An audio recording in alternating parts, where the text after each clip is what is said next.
Hey guys, Weeby News here, and today I am doing an analysis of the new trailer we got for Danganronpa S Ultimate Summer Camp. And you might be thinking, Weeby, are you really making an analysis video for a fan service game? Yes, I am. Don't tell me how to live my life. Honestly, regardless of how fan servicey this game may end up being, I am so stoked for it, and I really wanted to analyze it as much as possible and theorize on what I think it will be like and what I'd like to see in it. So without further ado, let's go ahead and get right into the video. Also, please like and subscribe if you enjoy this kind of content. I'm definitely planning on keeping you guys updated as quickly as possible whenever more news and information comes out. Also in the comment section, please leave your hopes on what you would like to see in the game and theories you might have for it. For my next video, I was thinking of making one that includes your theories, so if you leave a comment, it may actually end up in the next video, since I think that'd be a fun idea to have this video being my theories and then have another video that includes your theories. So yeah, leave a comment and it may end up in the next video. But anyways, without further ado, let's go ahead and get right into the video. So there's no official release date at the moment, and currently it's just announced to be coming out later this year. It was recently listed on Video Game Plus, which is a Canadian realtor's website, and on there they had some US and Canadian prices. It also contained a placeholder date in December, but I did want to verify here that this is just a placeholder date and is not a release date of any sort. I remember V3 had a date like this before it came out, and I've seen countless other video games do this. They always just kind of place the placeholder in December for whatever reason. And also it hasn't been announced on any other consoles at the moment other than Switch, so it likely is a Switch exclusive. The physical copy is a Danganronpa Decadence Collection, which includes the 3 main titles and Danganronpa S, but if you don't want to buy the collection, you can purchase them individually on the Nintendo eShop once they release. On Nintendo's website, the game is described as the following: with an all-star dream lineup of characters from each Danganronpa game, gather hope fragments at a tropical resort, explore Jabberwock Island and develop your Dangan characters, gather money through battle and upgrade your equipment, then defeat bosses and move on to the next island. In the trailer at E3, it was revealed that it is the V3 talent development plan, but made into a full game with new CGs and sprites, and of course I will be talking about those more in depth later. If you didn't play the talent development plan in V3, it's basically a board game mini-game that you unlock after completing the main story. It's been a really long time since I've played it myself, so I've been rewatching Nico's playthrough of it to refresh my memory, but I do apologize if some small details are wrong. Feel free to correct me in the comments section. Basically the way it worked was that you could choose one card / student to play as / level up, then you can choose between 4 different courses where you can level up that card. The goal was that you needed to reach the goal on the map before each year ended, and if you didn't reach it, then the next year you would be placed on a despair course. In the minigame, there were different squares that you could land on, like the Friendship Square, Talent Square, Event Square, Despair Square, etc. And basically different events would be triggered depending on which one you landed on. At the end of each year, the final test is fighting monsters that appear in Despair Dungeon Monokuma's Test, which was an RPG minigame that you also got after completing V3's main story. It sort of seems like the game structure and gameplay will be a mixture of all 3 of the bonus games from V3, since there's of course the board game element from Talent Development Plan. There also seems to be free time events with the inclusion of hope fragments being mentioned in the description of Nintendo's website, and you can also see hope fragments on this screenshot from the trailer as well. And of course all this stuff was relevant in V3's minigame Love Across the Universe. And also it seems like there's JRPG aspects like the inclusion of equipment, which is available in Monokuma's Despair Dungeon. I'm hoping since this is going to be made into a full version of the talent development plan, we'll add in a cohesive story too, since there wasn't really one in the original. There was just like random scenes you would unlock occasionally with like different character interactions. As for the game's goal in the trailer, they extend the game's description stating an all-star cast of characters come together to battle at a tropical resort. Who is the strongest of them all in this ultimate beach brawl? The second line makes me think that there will be some kind of competitive aspect to the story, like the characters will be competing against each other to decide who is the ultimate summer camper or something like that. I speculate that that will likely be the goal for the player to reach while playing through the story as each character. We also see in the screenshot Rantaro and Leon discussing forming a duo, which I feel like I interpreted personally as them forming an alliance, which again implies sort of like a competitive aspect to the story to me. Also, of course, in this screenshot we do see that there is a hot springs behind them, which is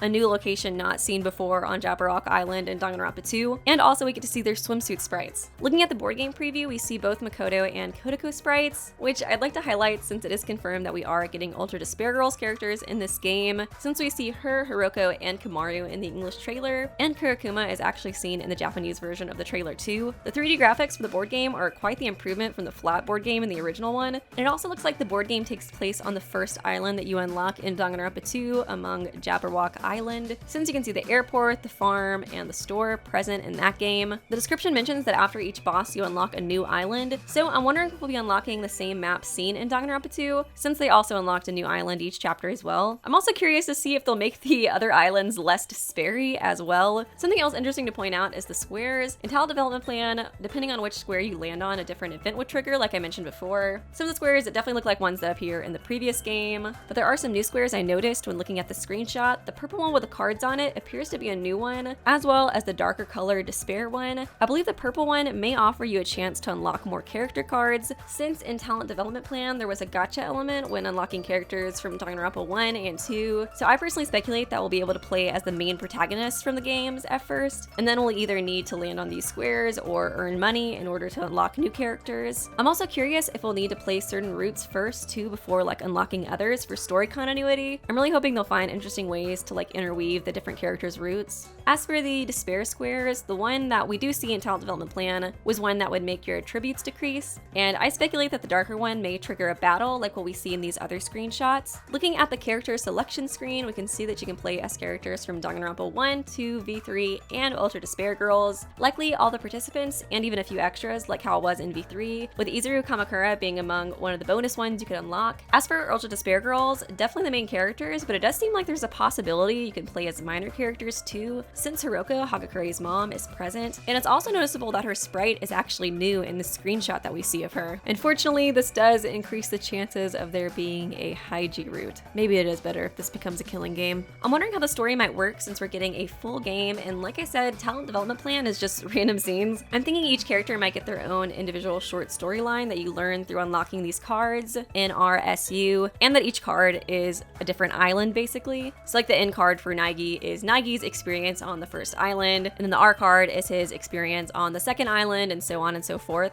I'm also hoping that maybe there's an overarching story surrounding like the entirety of the game as well. I feel like if they go in this direction of each card being like a different island, it'll help with story continuity too, because in the original Talent Development Plan, each card was like just graduating Hope's Peak Academy again. So the first card you graduate Hope's Peak Academy, then the second one you kind of repeat the process again. So I like this idea where it's different islands and it's just kind of like a continuous story that connects to each other rather than just repeating kind of like the same thing. And I feel like that's pretty likely to be the case since they did mention unlocking new islands in the description. Also, based on these cards, it seems like the S card might be where we see the swimsuit sprites. So my guess is that's basically the island where the beach is the nicest and we get to see all their swimsuit sprites. Also, this isn't like analytical at all, but why does shirtless Naegi look so cursed? Like, I feel like the other ones don't look that bad on here, but shirtless Naegi just looks like so strange. I think it's because his neck is so small. Has his neck always been that small? But anyways, moving on, next I want to talk about some of the new CGs and some theories I have regarding them. The first one is a huge one, and honestly what stands out the most to me rewatching the trailer, and this is the simple act of Kamaito waking us up before our summer camp adventure starts. The suspicious thing about this image is, firstly, it looks exactly like when Kamaito wakes up Hajime in Danganronpa 2, and in addition to this, the screen glitches out. We've seen through many screenshots that this game takes place on Jabberwock Island, just like Danganronpa 2, and the glitching here implies to me that this takes place in a virtual world, just like Danganronpa 2 as well. And I do want to say there's a lot of people that speculate that this trailer was meant to trick us and that this will actually end up being another killing game as well. The main arguments for this that I've seen are the following. Firstly, there's this glitch, which is really suspicious and I honestly do think was very intentional to be put here. Secondly, it's because Team Danganronpa has known to troll heavily in the past. The first trailer for Ultra Despair Girls, they actually made it appear to be a happy sports spinoff in the first few seconds before revealing the actual game. And of course with V3 they trolled a bunch with making it seem like Kaede was going to be the protagonist and saying it wouldn't connect to the previous games, which in the last trial we see all the characters from the previous games. It's also notable that on Nintendo's website it's rated M at the moment, even though it shouldn't have any violence or gore. I do want to say that it's notable that on Danganronpa's website it still says the rating is pending, so the M rating could potentially be a placeholder rating based off of the previous games. I did see some people saying that even if it does end up being rated M, that it could be just because the whole series is rated M, so it's kind of like a blanket rating. But yeah, I just wanted to point that out because I've seen a lot of people speculate about it. And then the last thing that makes me personally suspicious is that Makuro is still disguised as Junko in the CG that we see here. There's a pretty good chance that they were just like too lazy to create original sprites for her, but at the same time it's confirmed in several other instances that we're getting some new sprites for other characters. Firstly, like the the swimsuit designs, we have new locations like the saunas, and then we even have new sprites for some of the characters in their original clothes, like the Hiroko example I mentioned earlier, and this Makoto sprite. When I was looking at all of his sprites on the Wikia, I couldn't find one that was exactly like this, so I believe that this might actually be a new sprite as well. I can't think of a good like story reason as to why she would disguise herself as Junko when she is going to attend a quote-unquote happy summer camp, but I guess it could be like the V3 Love Across the Universe plot where the killing game gets like canceled. So she originally thought it was going to be a killing game, but then it turns out it's going to be a happy fun time. That's my only kind of theory as to why that would be the case. But I just thought I'd point that out. I honestly lean towards the idea of this game not being a secret killing game, but at the same time, I definitely don't put it past them to try something like that after all the trolling that they've done in the past. So I just wanted to mention it here, especially because I think the theories are interesting. I also will say the glitch on the Kamida CG is definitely intentional to me. One theory I have is that maybe it's a video game made by Team Danganronpa from V3, and I know that Team Danganronpa was destroyed at the end of V3 and the fans didn't want Danganronpa anymore after the last trial, but I think maybe it could be like a promotional video game or something like that that they made before the V3 killing game. So in a way, like it's a prequel to V3, like they made it as a get to know the new killing game participants while getting to hang out with all your favorites or something like that. That, or I could see it going in like a really meta direction where at the end of V3, you know, the fans didn't want Danganronpa anymore, but then things changed in the outside world. The hunger for Danganronpa grew, and a new team Danganronpa came together and made a new project. Since the ending of V3 was like so insanely meta, I really could see them going the direction of making like the outside world of V3 reflect the real world, since Danganronpa has gotten like super duper popular again. And I feel like they could honestly use this as a way to like neutralize the ending themes of V3 if they wanted to make a Danganronpa 4. I'm not saying it's right.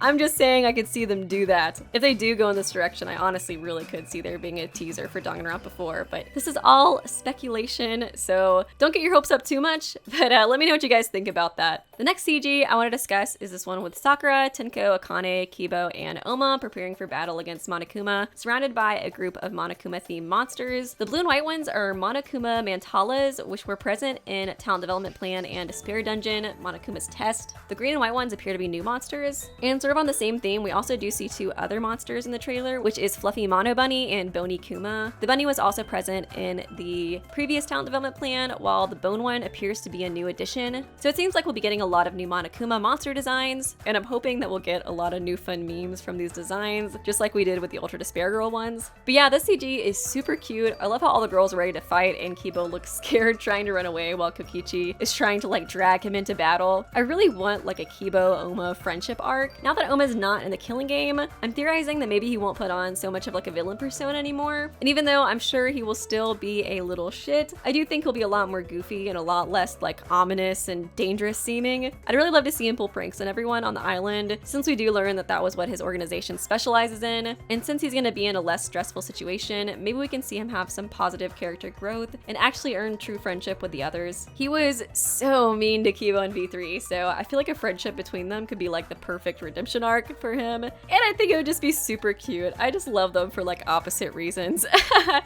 So I think a friendship between them would be adorable. Next, we have the festival CG, which looks like the Monokubs are overseeing the event. In Talent Development Plan, they and Monokuma were there to aid the students, so I'm assuming it will be similar in this one, and that they'll be the good guys. On the left, we see a Ryoma and Mikon interaction, which is just too wholesome. There are two characters that deserved way better, and Ryoma's giving her a balloon Monokuma, which also makes me assume that Monokuma and the Cubs will be good in this game, because I don't think that they would be celebrating his presence otherwise. And then of course we have Ganta and Gundam interacting, which is just too perfect because we have the bug lover and the animal lover. I could totally see them being like really good friends. We also get to see Kodako and Sayaka together along with Rantaro. I'm really interested to get more information on Rantaro and more interactions from him. I feel like he was a really interesting character in V3 that we didn't get to see too much of, so I'm really excited to learn more about his character. And now we have this bonus beach picture. This seems to be the same background from the Danganronpa 2 scene, so it definitely seems like they will be reusing some assets. I love this image, I think it's adorable, but something that does bother me is why didn't they give Makuro and Maki abs? They're like assassins. It doesn't make sense for them to not have abs, but then they gave Tagami and Kokichi abs in this other image?